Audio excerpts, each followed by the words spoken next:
The king of Aram made Naaman the commander of his army.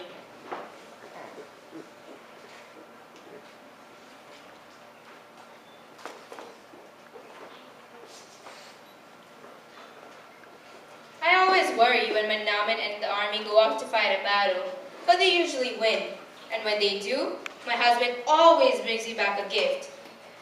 The most recent gift he brought me was not something I could unwrap, not a scarf or a bracelet or a candlestick. It was a gift I never expected. He brought me a girl, a servant girl to be more precise. He thought I needed someone to help me with things like brushing my hair, sorting my sandals, bringing me glasses of tea, and sometimes playing with our children. And of course, there were harder, dirtier jobs too. Scrubbing the floors, doing the laundry, that kind of thing. Not a very fun way to live, I suppose, but she just all right. At first, the young girl was very afraid and shy. After all, she was far away from her family. And she didn't know us yet. She didn't know that we would be kind to her and take good care of her. She was a very good servant. In fact, in an unexpected way, she was the best present Naaman has ever brought me. You see, Naaman became sick. It was much more serious than a cold or a sore throat. He got leprosy. Have you heard of leprosy? It's the most terrible skin disease, painful and miserable, and it's contagious. So Naaman had to stay away from everyone else so they wouldn't catch it too. We were a very sad family.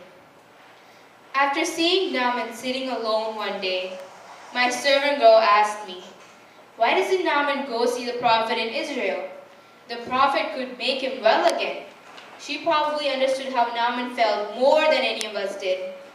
She must have known how sad and lonely he was, because she was away from her family too. She was away from her home, her friends, everything she knew, just like Naaman. And she was away from them because of us. She would have been bitter and angry, even glad that Naaman was sick, but she wasn't. I didn't know why she would want to help us, why she would even care about our suffering, but she did. Thank God she did.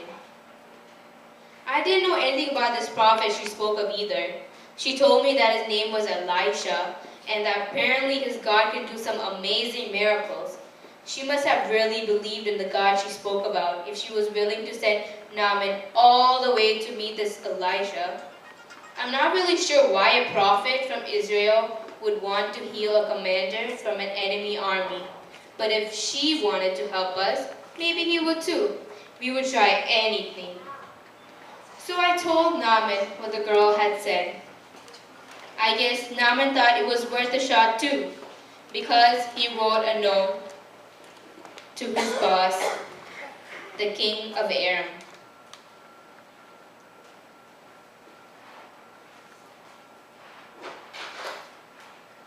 And the king of Aram wrote a letter to the king of Israel. That way, the king of Israel would know why Naaman was there. We didn't want him to think we were planning another attack or anything. Quite the contrary. We were in desperate need for their help. So Naaman took the letter, along with some gifts from our king, all the way to Israel. Once Naaman arrived, Elisha the prophet heard that he was in town and asked the king of Israel to send Naaman to him. So Naaman went to see Elisha. Elisha sent a message telling Naaman to wash himself in the Jordan River 7 times and his leprosy would be healed. At first, Naaman didn't want to, and he was angry. He thought Elisha was just wasting his time and making fun of him. But finally, Naaman agreed.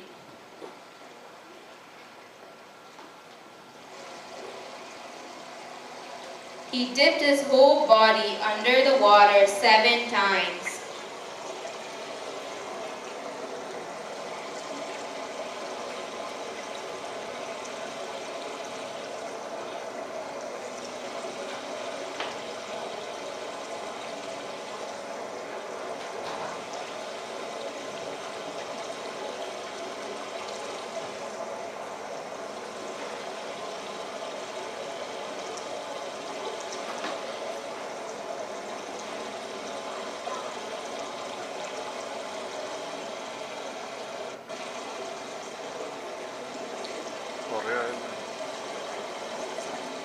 just as Elisha had told him.